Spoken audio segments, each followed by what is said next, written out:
Ladies and gentlemen, there's a silent battle taking place within you, a conflict no one else can see, a struggle between who you are and who you could become, between your greatest potential and your deepest self-doubt. And at the center of that struggle is your thinking.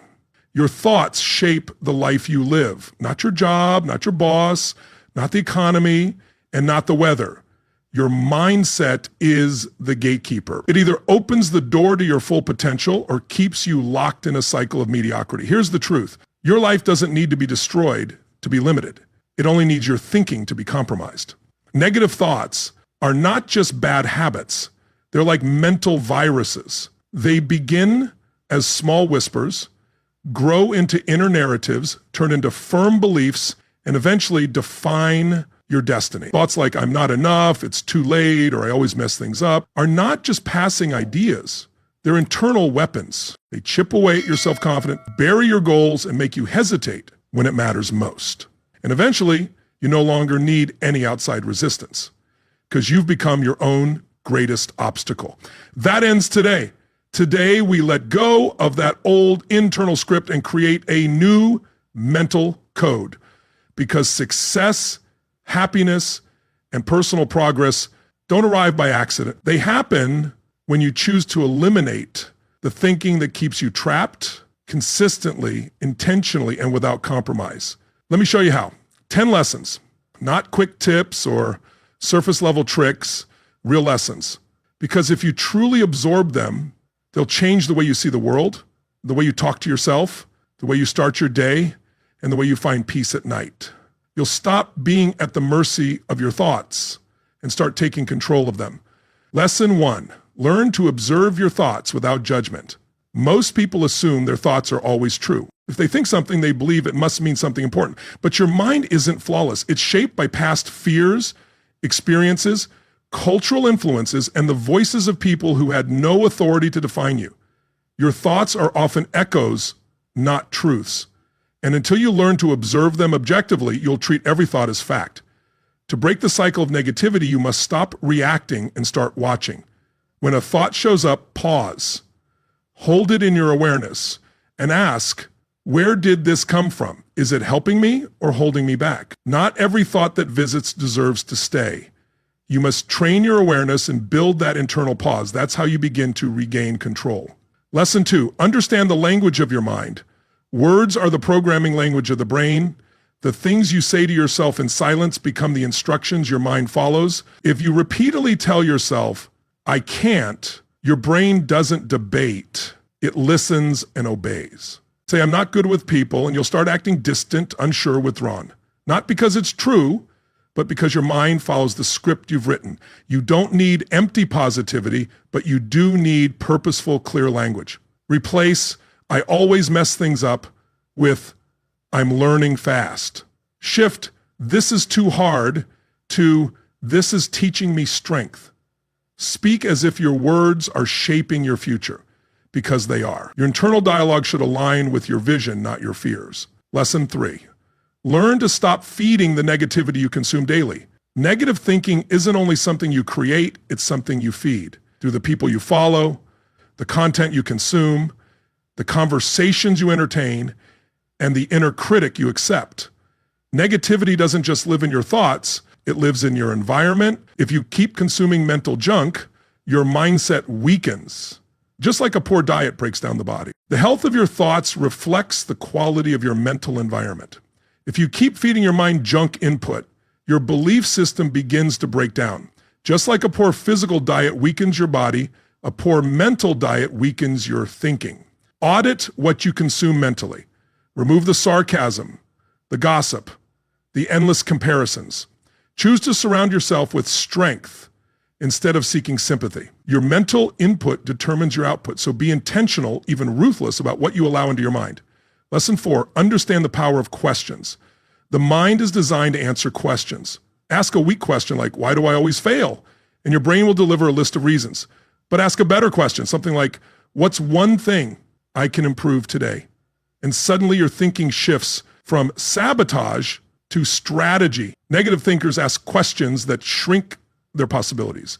Growth-minded individuals ask questions that open doors. Begin asking yourself daily, what am I thankful for? What am I capable of today? What action can I take that my future self will appreciate? The quality of your life mirrors the quality of questions you ask on a regular basis. Lesson 5, learn to separate emotion from identity. Feeling fear doesn't make you a coward. Feeling doubt doesn't make you incapable. Emotions are experiences, not labels. That many people confuse what they feel with who they are. They say, I'm anxious, instead of I'm experiencing anxiety.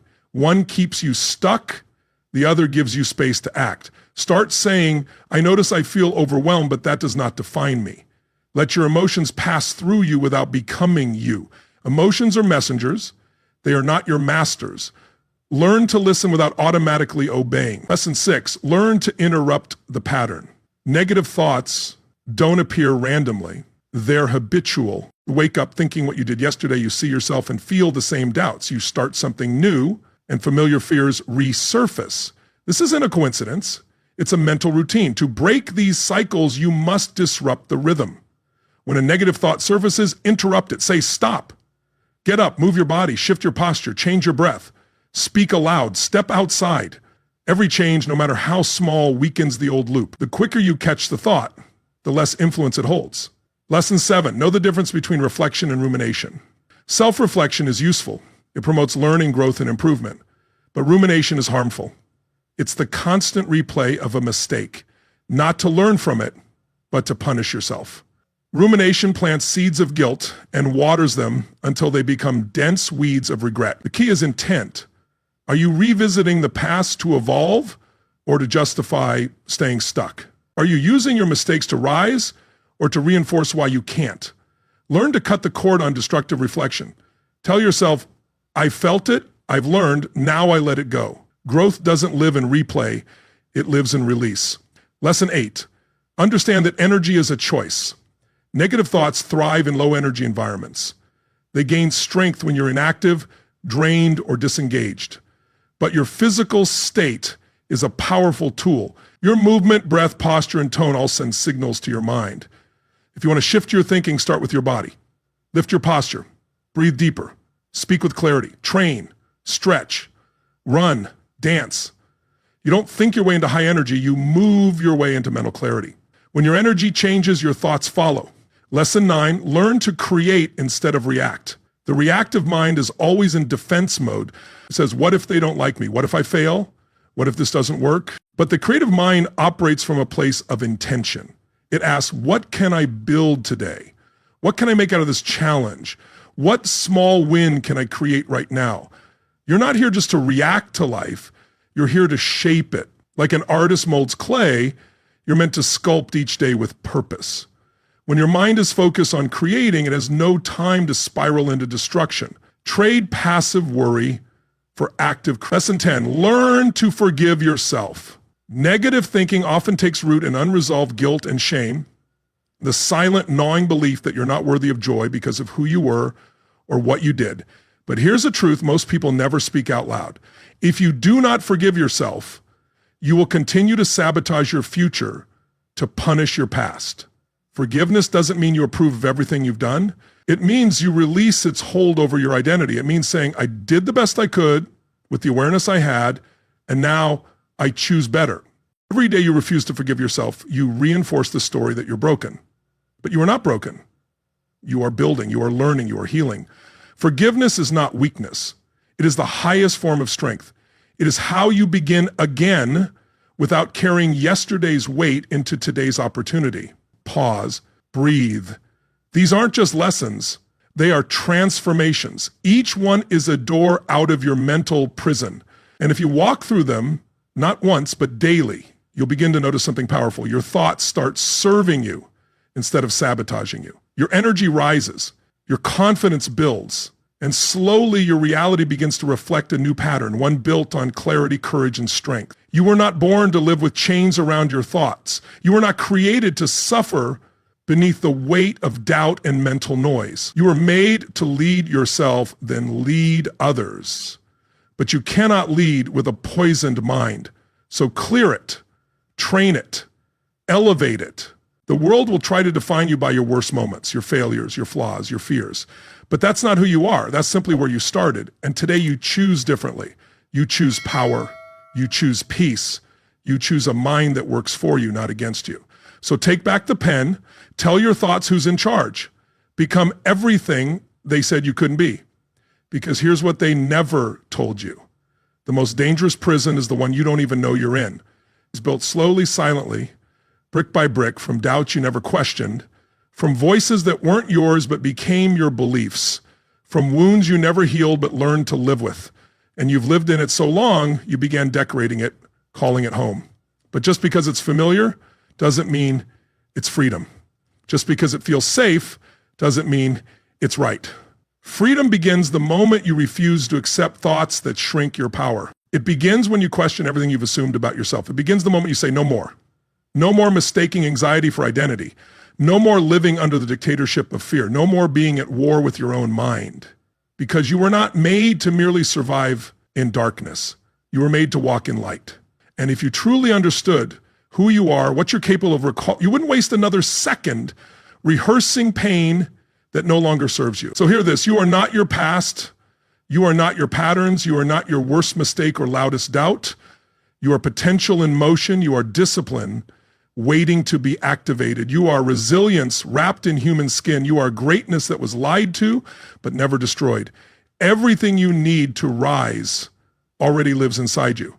The courage, it's there. The clarity, it's waiting. The breakthrough, it's one choice away. So stop arguing for your limitations. Stop defending your doubt. Stop holding hands with the very thoughts that have held you back. There is no room for guilt and growth. There is no space for shame and transformation. There is no place for fear where purpose lives. And you don't need to wait to be ready. You just need to decide. You need to decide. Decide to speak differently, to walk differently, to show up with the mindset of someone who belongs in the room, not someone who snuck in through the back door hoping no one would notice. Decide to carry yourself like someone who has seen darkness and chose to become the light, because the greatest power you'll ever access is not inspiration, it's not talent, it's not even motivation, it's choice. You choose what thoughts you entertain. You choose what emotions you nurture. You choose what vision you hold. And when your choices align with that vision, the noise fades and your inner world becomes unshakable. To choose the higher thought, choose the clearer path, choose to lead your mind instead of being led by it. And when the doubt comes back, because it will, you don't run, you stand taller, you breathe deeper, you speak louder, and you say, I've met you before, but I'm not who I used to be. That's the difference. That's what separates those who live limited by their past from those who lead with vision. The ones who rise don't rise because the storm stopped. They rise because they become the storm, because they stopped waiting for the world to validate them and decided to validate themselves, because they built a new identity, one thought at a time. And once that identity is forged, it becomes unstoppable. Here's the final truth. Eliminating negative thinking isn't about becoming perfect. It's about becoming present. Present to your power, present to your purpose, present to your ability to rewrite the story in real time, not tomorrow, not when things are easier, not when people believe in you, now. Because every second you delay is a second stolen by the lesser version of you. And that version, the scared one, the passive one, the doubtful one, has run your life long enough. So close the chapter, write the new one, and this time let it be bold, let it be disciplined, let it be filled with gratitude and drive and quiet confidence that says, I am not what happened to me, I am what I choose to become. And you, yes, you are about to become unstoppable. Because the moment you eliminate the thoughts that tear you down, you begin building a life that lifts you up. And the world, it won't even recognize you 6 months from now, but you will. Because you'll know it wasn't luck, it wasn't magic, it was you choosing higher every single day. And that's how you win. Not just once, but for a lifetime. Life will break you. Not once, not twice. It will break you until you forget your own strength, until the voice in your head stops sounding like you and starts echoing every failure you swore you left behind. Life will test the walls of your will, beat on the doors of your patience, and see how long you'll bleed before you rise. But here's what you must remember. Difficulty is not the enemy. It is the invitation. The invitation to become what you say you are, to step into what you believe you're made of. Nobody escapes pain. Nobody avoids hardship. Nobody walks through this life untouched by fire. But some, a rare few, emerge not just unburned, but reborn, sharper, wiser, unshakable. And that's not luck. That is a choice, a path, a series of steps taken by those who refuse to be defined by what happened to them and instead define themselves by how they rise. And the first step is radical acceptance, not passive, not surrender, but radical, conscious, soul-deep acceptance of what is, of what's happened, of where you are, because denial is the first chain. You cannot defeat what you refuse to face. Stop arguing with reality. Stop wishing for a different past. You are not here to undo it. You are here to transcend it. You are here to transcend it. Own it, all of it. The scars, the setbacks, the broken pieces. Because nothing begins until you do. And once you've accepted what is, step into the second truth. Inner command. Life might be chaos out there, but your mind must be a fortress. You can't control the waves, but you can become a better captain. Start with your thoughts. Interrogate them, rewire them. Replace why me with watch me. Replace this is too much with I was made for this. Discipline your inner world like a warrior preparing for battle, because every day is a battle, and the war is always won first in the mind. The third step is clarity. Pain fogs your vision, it blurs your goals, it convinces you that survival is all there is. But you are not here to survive. You are here to direct. Sit with yourself, strip away the noise. What do you want? Who do you want to become? What would victory look like in this storm? Define it, write it, burn it into your focus like a lighthouse in a hurricane. Without clarity, every step feels like wandering. But with clarity, every storm becomes a step forward. Now comes the fourth step, purpose-driven pain. Most run from pain, but the rare few, they mine it. They pull gold from the darkness. They ask, what is this teaching me? Who is this shaping me into? Because pain is a sculptor. Brutal, yes, but honest. It cuts what doesn't belong. It burns away what's false. And if you can hold your pain with purpose, it will build you. Let every tear water your roots. Let every scar become your armor. Let every heartbreak sharpen your edge. You are not just surviving this. You are becoming something through it. Then comes the fifth step, massive personal ownership. No blame, no pointing fingers, no victim mindset. Whether you caused it or not, your life is your responsibility. That's not cruelty, that's power. Because the moment you stop waiting for someone to fix it, you begin. You become the architect, the builder, the one who says, if it's to be, it's up to me. You can't always control what breaks you, but you can control what you do with the pieces. Pick them up, build again, stronger, wiser, smarter. This is not the end of your story. It's the turning point. The sixth step, relentless action. You will not think your way out of a dark season. You will not overanalyze your way into healing. You will move one step, one habit, one choice at a time. Progress is the antidote to despair. You don't need to know the whole path, just the next right step. Take it, then the next, and then the next. Even when it's hard, especially when it's hard, because every step you take in difficulty is double the strength. This is where resilience is born. This is where momentum begins. This is how mountains are moved, one stubborn, faithful step at a time. And when you move, step 7 emerges. Environment engineering. You cannot outgrow your environment if it constantly reminds you of who you used to be. Clean it, change it, cut what drains you, cultivate what fuels you. The people, the spaces, the conversations, they either sharpen your fire or snuff it out. Surround yourself with those who speak to your future, not your failure. And become the kind of presence that commands growth in others too. Build a world that matches your mission. Let nothing around you contradict the vision within you. And then step 8, emotional mastery. You are allowed to feel. You are not allowed to be owned by your feelings. Emotions are messengers, not masters. Feel the sadness, but don't drown in it. Feel the anger, but channel it.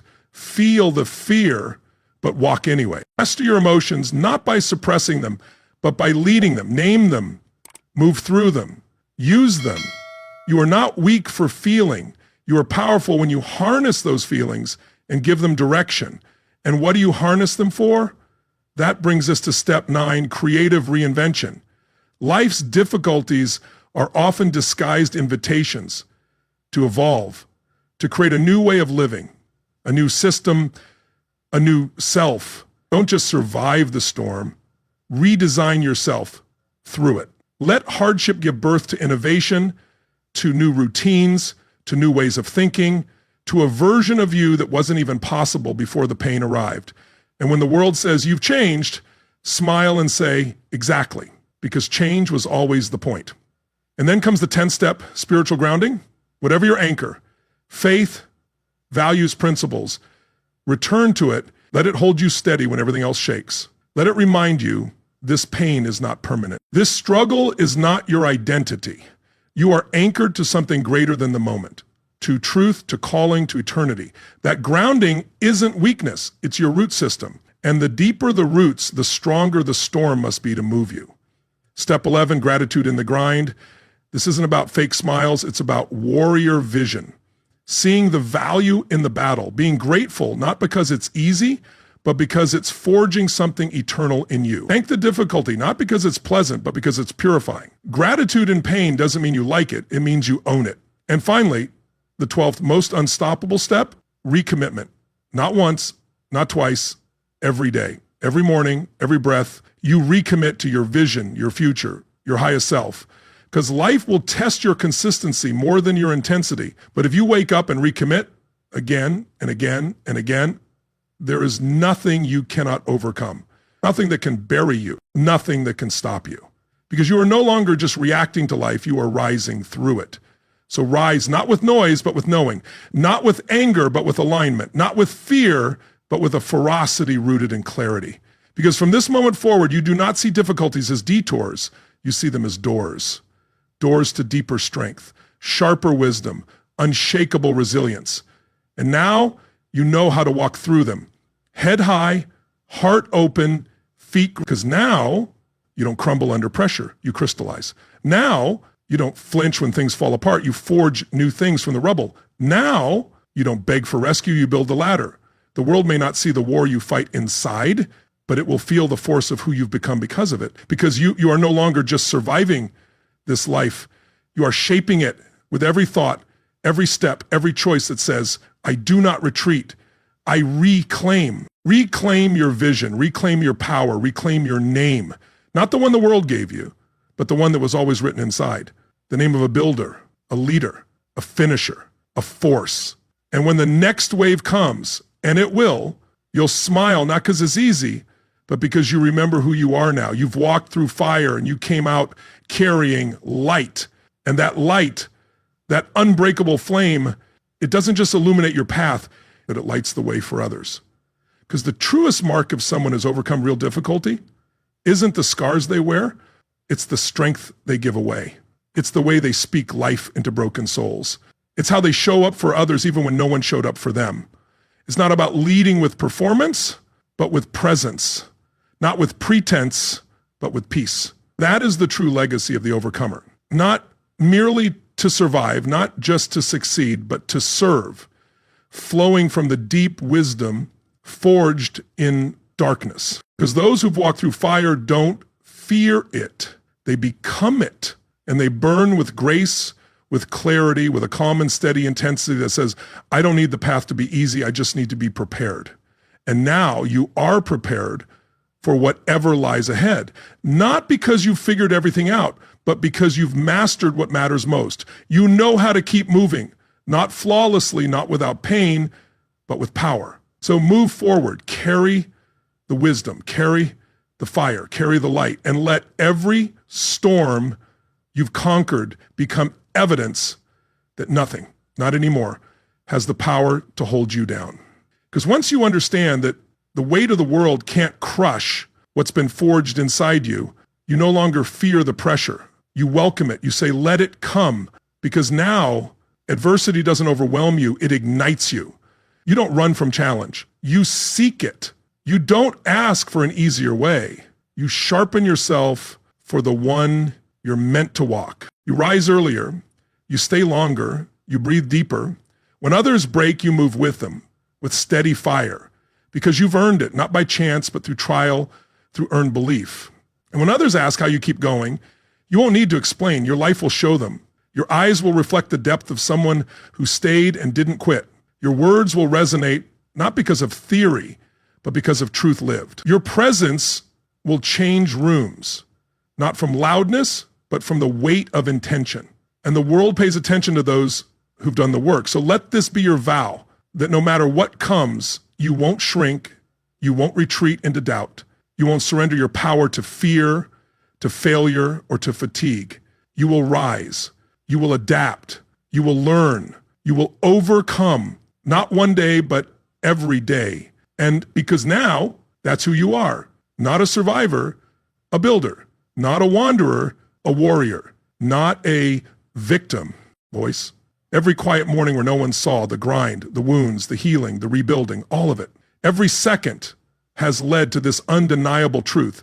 You weren't made for a life of hesitation. You're here to move mountains through your presence, to own your days with intention, to stand in such grounded strength that even storms make you stronger. Because the greatest transformations don't arrive with applause. They're born in silence, the silence of work done out of sight, the silence of wounds mending in darkness, the silence of choices made when no one's watching.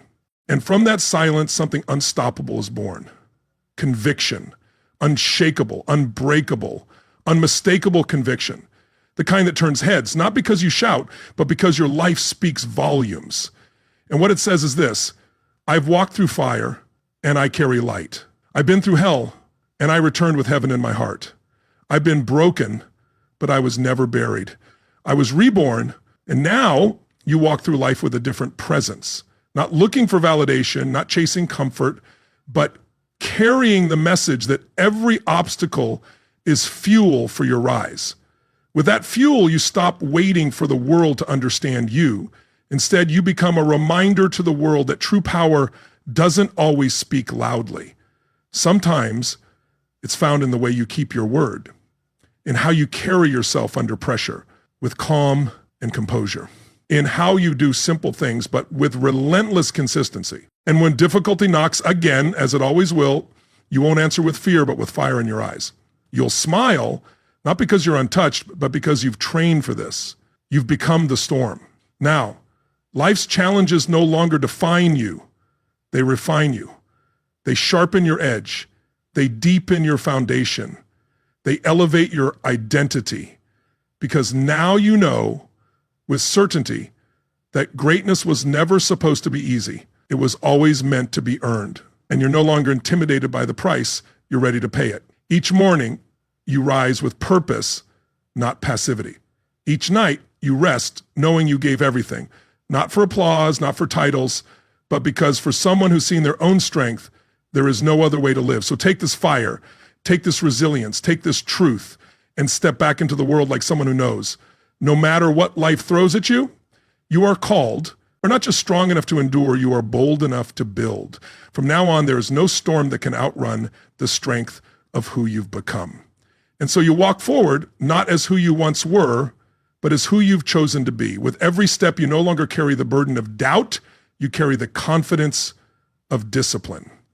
You don't run from challenges, you move toward them, because you understand the steeper the climb, the greater the view. This world isn't gentle, it's not always fair, it doesn't give out peace or direction freely, but you're not waiting for a handout. You generate your own strength. You create your own clarity. You choose your path, even when it's uphill, even when it's lonely, even when it breaks you open. Because now you understand the breaking was never meant to end you. It was meant to reveal you. The pain wasn't punishment. It was the path. And from that path, you've built something unshakable, something that can't be faked, copied, or sold.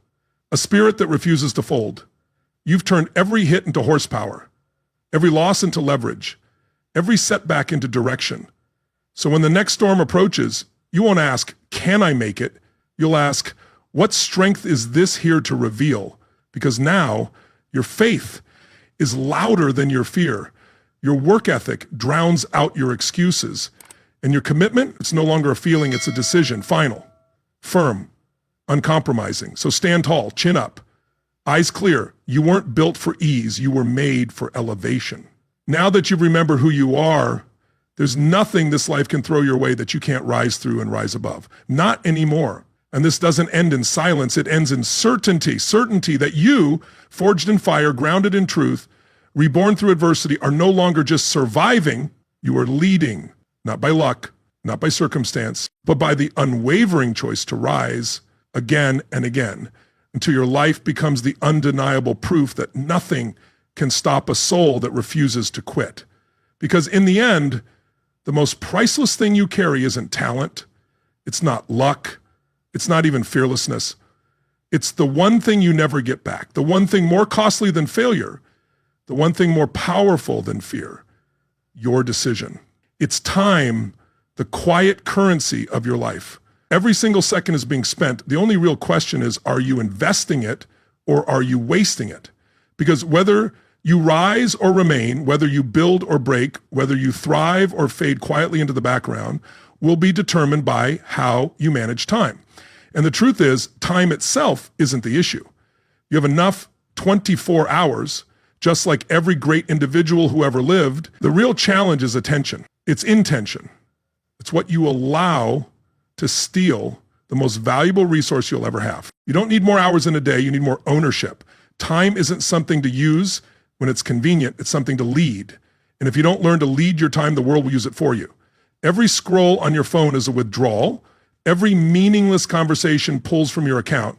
Every hour spent chasing comfort instead of calling is time permanently lost from the life you were meant to build. And once it's gone, it's gone. There are no refunds, no do-overs, only regret for those who never learned how to lead their life with purpose. So how do the high performers do it? How do those who make a real impact manage time without wasting it? They don't just fill calendars. They create rhythm.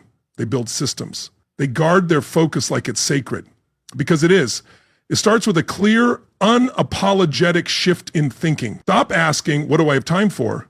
Start asking, what must be done to live in alignment with the future I'm building? That question changes everything. It eliminates distractions, it filters your decisions, it activates a version of you that doesn't merely get through the day, but designs it. The successful don't just manage time, they multiply it. They use leverage. They don't wake up reacting to life. They wake up with ritual, not because of strict routine, but because of deep respect for time, for purpose, for energy. They know that every block of time is like an altar, and what you give to that altar determines what you get back in life. If you want peace, schedule it. If you want freedom, earn it through structure. If you want success, build your days so that success is the natural outcome. Begin by rejecting the lie of multitasking. You weren't made to split your attention across apps, conversations, and open tabs. You were made to go deep, to focus fully, to move clearly, to pour excellence into one task at a time. Because depth leads to mastery, and mastery creates real speed in the long run. If you want to stop wasting time, stop giving your best energy to shallow tasks. Protect your mornings. Treat your deep work with the same seriousness as a soldier defending ground. Guard the first 2 hours of your day, because how you begin determines how far you can go. And remember, this is not about being busy. Busy is a trap. Busy looks like progress, but it often just masks a lack of direction. You don't need more activity, you need movement with purpose, with structure, with mission. That means every minute must support your bigger vision. Every task must justify its place on your calendar. Every person must either align with your priorities or be given a respectful no. Not from arrogance, but from clarity. Because when you truly know what matters, you stop giving your time to what doesn't. Keep going. Time won't pause for your uncertainty. It only rewards those who move with intention. Once you've reclaimed your mornings, cleared the distractions, cut out energy drains, and closed open loops, there's still one key action left. One most people avoid for years. Decide Decide what matters most. Because not everything holds equal weight. Not every task deserves your best focus. Not every opportunity fits your path. Time management without direction is just disorder. With a planner in hand, you must make clear decisions about what truly matters. You identify what moves the needle, what delivers the most value, what creates momentum, and what aligns with the person you're becoming. Once you know that, your calendar becomes more than a schedule. It becomes sacred ground. You don't simply fill your day with tasks. You design it around key outcomes, important targets, and non-negotiables that are worth your time. Focus on 3 to 5 meaningful actions each day, no more. These are the ones that, if done with consistency, will produce more progress than 100 scattered efforts. Trying to do everything leads to accomplishing nothing of importance, but focusing like a specialist with intention is how legacies are built. Structure your day with purpose. Use your mornings to build momentum, your midday hours for deep focused work, and your evenings for review and adjustment. Don't end the day by collapsing from fatigue. End it with awareness. Ask yourself, what went well today? What needs to shift tomorrow? What did I learn and how will I apply it? This 5-minute reflection turns random motion into progress you can measure.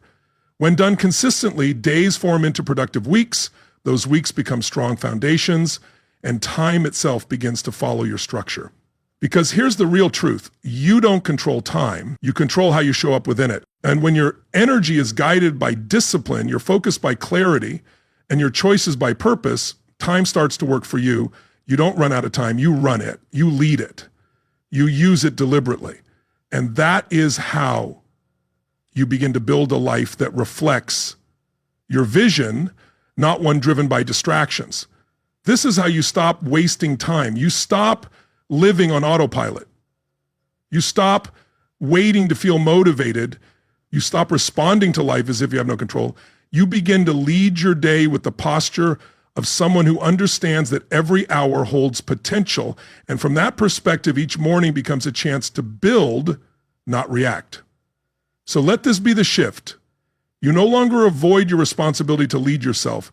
You stop managing time passively and start mastering it intentionally. Lead your hours the way a commander leads an army, with purpose, strategy, and clarity. The reason most people stay financially stuck isn't a lack of money, it's a lack of focus. The reason many stay tired isn't about low energy, it's directionless living.